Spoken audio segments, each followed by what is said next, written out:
ये आकाशवाणी रायपुर है। प्रादेशिक समाचार बुलेटिन के साथ मैं शुभ्रा भट्टाचार्य।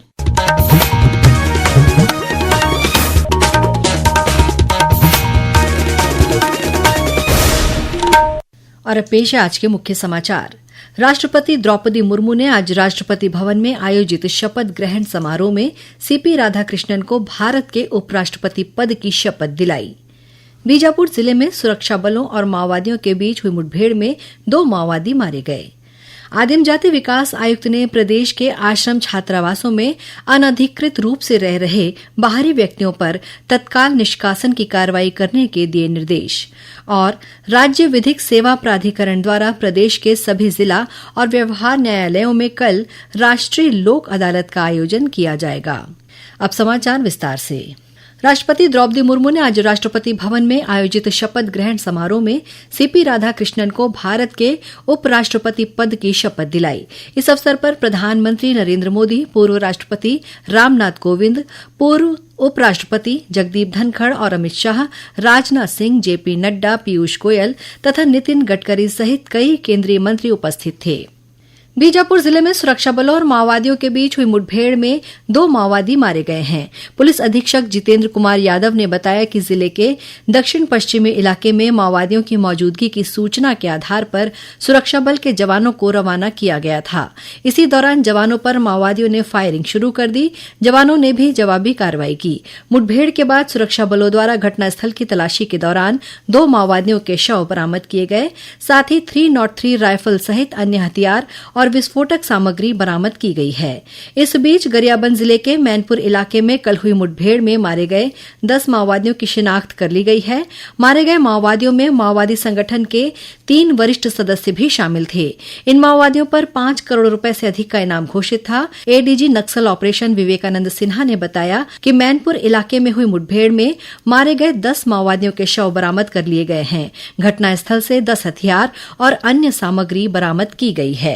नक्सलियों के द्वारा सुरक्षा बलों पर फायरिंग किया गया, उसका जवाब सुरक्षा बलों ने मुंहतोड़ जवाब दिया। ये इनकाउंटर कल 4 बजे के बाद से लगातार रात भर चलती रही रुक के, और फाइनली जब फायरिंग बंद हुई तो मौके पर से 10 माओवादियों के शव मिले और बहुत बड़ी संख्या में हथियार जिसमें AK-47, इंसास, SLR एवं हथियार बरामद हुए। और जो 10 सब बरामद हुए जिसमें 6 पुरुष के हैं, 4 महिला का, जिसमें कि एक सेंट्रल कमेटी का मेंबर है मोटम बालकृष्णा जो उड़ीसा स्टेट कमेटी का इंचार्ज था। साथ में 2 स्टेट कमेटी मेंबर्स भी इसमें इनका न्यूट्रलाइजेशन हुआ। इसके अलावा अन्य 7 कैडर मारे गए। जो नक्सली मारे गए 10, जिनके ऊपर कुल 5 करोड़ से ज्यादा का इनाम था। निश्चित तौर पर पुलिस को बहुत बड़ी सफलता मिली है। मुख्यमंत्री विष्णुदेव साय ने केंद्र सरकार द्वारा किए गए जीएसटी सुधारों को ऐतिहासिक बताया है। आज रायपुर में पत्रकार वार्ता को संबोधित करते हुए श्री साय ने कहा कि जीएसटी के 4 स्लैब को 2 स्लैब में लाया गया है। इससे व्यापारियों, उद्योगपतियों, किसानों और आम नागरिकों को फायदा होगा। हमारे देश के यशस्वी प्रधानमंत्री जीएसटी में रिफॉर्म लाके 4 स्लैब था उसको 2 स्लैब में उन्होंने लाके खड़ा किया है, और इससे निश्चित रूप से और भी ज्यादा हमारे व्यापारियों को, उद्योगपतियों को और किसानों को और हमारे देशवासियों को इसका लाभ हुआ है। बहुत सारे कृषि संयंत्र की कीमत, कीटनाशक, खाद वगैरह ये 5% जीएसटी के स्लैब में है। रोजमर्रा की जो चीज है जैसे तेल है, शैम्पू है, टूथपेस्ट है, मक्खन, पनीर, सिलाई मशीन से लेकर ट्रैक्टर, ये सब के दाम ये जीएसटी रिफॉर्म से सस्ते होंगे। तो हम इसको बोल सकते हैं कि गुड एंड सिंपल टैक्स। श्रोताओं, केंद्र सरकार द्वारा जीएसटी में किए गए सुधारों पर प्रादेशिक समाचार एकांश आकाशवाणी रायपुर द्वारा कल विशेष कार्यक्रम का प्रसारण किया जाएगा। ये कार्यक्रम कल सुबह 9:55 पर प्रसारित होगा। वहीं प्रादेशिक समाचार एकांश का समसामयिक विषयों पर आधारित कार्यक्रम बातों बातों में इस बार केंद्र सरकार द्वारा शुरू की गई स्प्री योजना के बारे में कर्मचारी राज्य बीमा निगम के क्षेत्रीय निदेशक भूपेंद्र कुमार से ली गई भेंटवार्ता का प्रसारण किया जाएगा। इस कार्यक्रम का प्रसारण कल 13 सितंबर को FM चैनल पर सुबह 9 बजे से और प्राइमरी चैनल पर सुबह 10:30 बजे से किया जाएगा। इसे छत्तीसगढ़ स्थित आकाशवाणी के सभी केंद्र रिले करेंगे। राष्ट्रकुल संसदीय संघ भारत क्षेत्र के सम्मेलन का आयोजन बेंगलुरु में किया जा रहा है। लोकसभा अध्यक्ष ओम बिरला ने कल इस 3 दिवसीय सम्मेलन का उद्घाटन किया। इस सम्मेलन में छत्तीसगढ़ विधानसभा के अध्यक्ष डॉ रमन सिंह और विधानसभा सचिव दिनेश शर्मा सहित देश के विभिन्न राज्यों और केंद्र शासित प्रदेशों के विधानमंडल के पीठासीन अधिकारी और सचिव शामिल हो रहे हैं। आदिम जाति विकास आयुक्त डॉक्टर सारांश मित्तर ने प्रदेश के सभी विभागीय सहायक आयुक्तों को पत्र लिखकर आश्रम छात्रावासों में अनधिकृत रूप से रह रहे बाहरी व्यक्तियों पर तत्काल निष्कासन की कार्रवाई करने के निर्देश दिए हैं। साथ ही आश्रम छात्रावासों का नियमित रूप से निरीक्षण करने को भी कहा गया है। पत्र में कहा गया है कि छात्रावासों से बाहरी व्यक्तियों और पूर्व विद्यार्थियों का निष्कासन करने के लिए स्थानीय प्रशासन और पुलिस की सहायता भी ली जा सकती है। भविष्य में अनधिकृत व्यक्तियों को छात्रावास में पाए जाने पर संबंधित अधिकारियों के खिलाफ अनुशासनात्मक कार्रवाई की जाएगी। उप मुख्यमंत्री अरुण साव और विजय शर्मा ने नवा रायपुर में आज बस्तर ओलंपिक की तैयारियों की समीक्षा की। बैठक में बताया गया कि आगामी अक्टूबर-नवंबर में होने वाले बस्तर ओलंपिक में विकासखंड, जिला और संभाग स्तर पर विभिन्न खेल प्रतियोगिताएं आयोजित की जाएंगी। इनमें बस्तर संभाग के 7 जिलों और 32 विकासखंडों के 40,000 से अधिक खिलाड़ी भाग लेंगे। उप मुख्यमंत्री अरुण साव ने कहा कि राज्य सरकार बस्तर ओलंपिक के माध्यम से बस्तर में भयमुक्त वातावरण बनाकर युवाओं को खेल और उत्सव से जोड़ना चाहती है।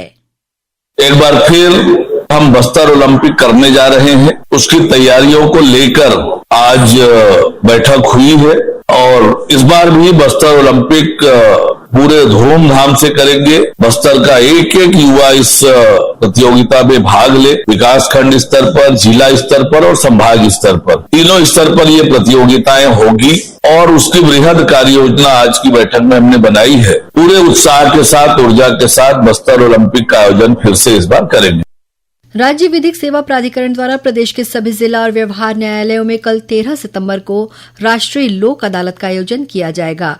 ये इस वर्ष की तीसरी लोक अदालत होगी। लोक अदालत में मोटर दुर्घटना दावा से संबंधित प्रकरण, चेक बाउंस, जलकर, संपत्ति कर, राजस्व संबंधी प्रकरण, ट्रैफिक चालान, बैंक, विद्युत संबंधी प्री लिटिगेशन प्रकरण सहित अनेक मामलों का निराकरण आपसी राजीनामे से किया जाएगा।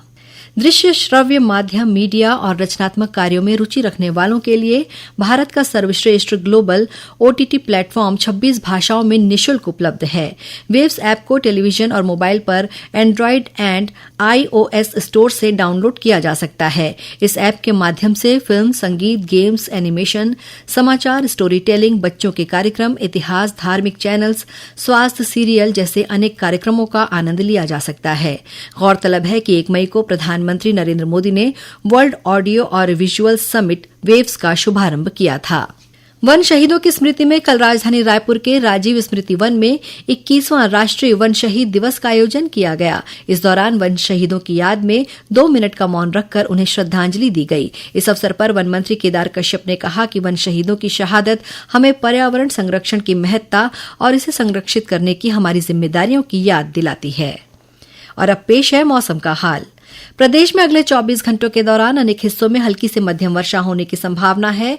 वहीं बस्तर, रायपुर और दुर्ग संभाग में 1-2 स्थानों पर गरज चमक के साथ भारी वर्षा होने तथा आकाशीय बिजली गिरने की चेतावनी दी गई है।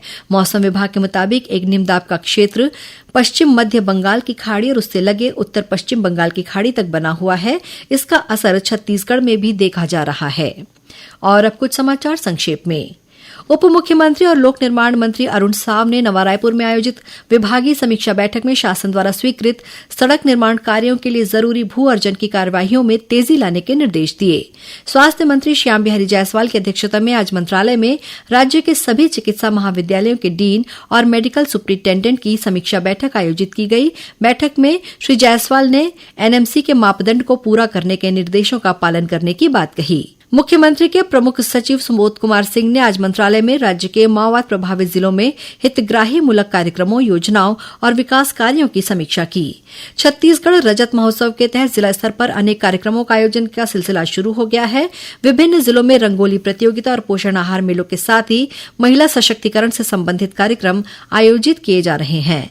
रायपुर रेलवे स्टेशन पर अनारक्षित टिकट काउंटर को रेलवे आरक्षण केंद्र में स्थानांतरित किया गया है। इससे अब यात्रियों को अनारक्षित टिकट रेलवे आरक्षण केंद्र में स्थित काउंटर से मिलेंगे। दुर्ग जिले में बीती रात पुलिस ने धमदा रोड पर वाहनों की चेकिंग के दौरान 22 किलो गांजा जब्त कर 3 आरोपियों को गिरफ्तार किया है। और बस्तर जिले के ग्राम किलेपाल के पास बीती रात जगदलपुर दंतेवाड़ा मार्ग पर 2 वाहनों के बीच टक्कर के बाद आग लगने से 2 लोगों की मौके पर ही मौत हो गई। वहीं हादसे में घायल 3 युवकों को महारानी अस्पताल से मेडिकल कॉलेज जगदलपुर में भर्ती कराया गया है। अंत में मुख्य समाचार एक बार फिर। राष्ट्रपति द्रौपदी मुर्मू ने आज राष्ट्रपति भवन में आयोजित शपथ ग्रहण समारोह में सीपी राधाकृष्णन को भारत के उपराष्ट्रपति पद की शपथ दिलाई। बीजापुर जिले में सुरक्षा बलों और माओवादियों के बीच हुई मुठभेड़ में 2 माओवादी मारे गए। आदिम जाति विकास आयुक्त ने प्रदेश के आश्रम छात्रावासों में अनधिकृत रूप से रह रहे बाहरी व्यक्तियों पर तत्काल निष्कासन की कार्रवाई करने के दिए निर्देश। और राज्य विधिक सेवा प्राधिकरण द्वारा प्रदेश के सभी जिला और व्यवहार न्यायालयों में कल राष्ट्रीय लोक अदालत का आयोजन किया जाएगा। इसी के साथ प्रादेशिक समाचार बुलेटिन समाप्त हुआ। नमस्कार।